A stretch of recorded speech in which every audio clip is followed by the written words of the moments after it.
Shalom. This week's Sedra is Sedra Vayakehl.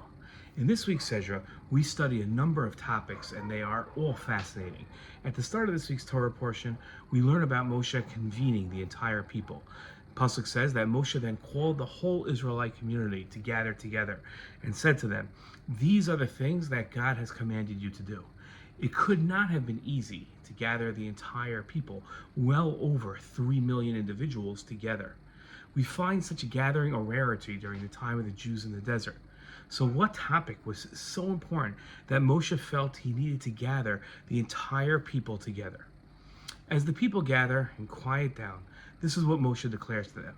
On 6 days work shall be done, but on the seventh day you shall have a day of sanctity. It shall be a Shabbat, a Shabbatot.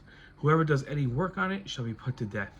It's interesting and curious that Moshe felt the need to gather the people and discuss the importance of keeping Shabbat when they had already been commanded to keep Shabbat before and on multiple occasions.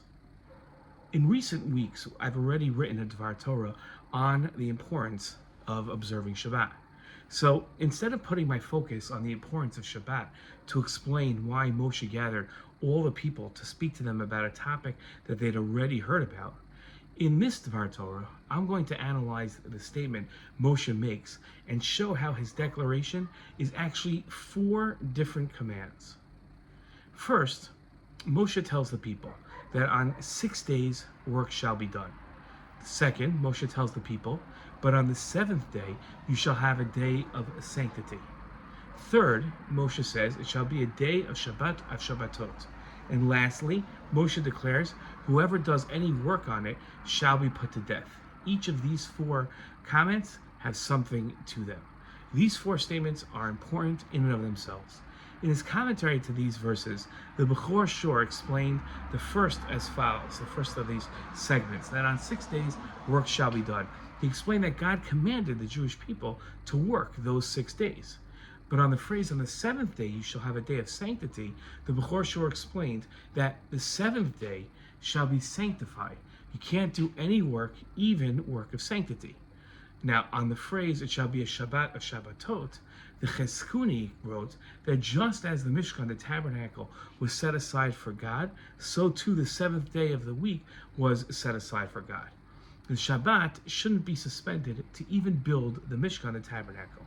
Now, on the last phrase, whoever does any work on it, meaning on Shabbat, shall be put to death, the Bechor Shor explained that even though the work is sanctified and it's work for the building of the Mishkan, a person will be executed if they do that work on Shabbat.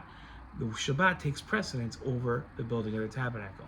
These 4 statements teach unique lessons about Shabbat and were sufficiently important to require a gathering of the entire nation to hear them.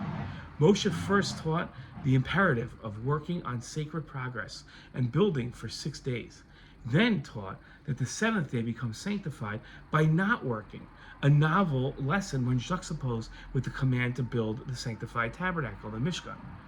Moshe's last lesson was about the consequences of violating Shabbat, even if done for a sanctified purpose like building the Mishkan.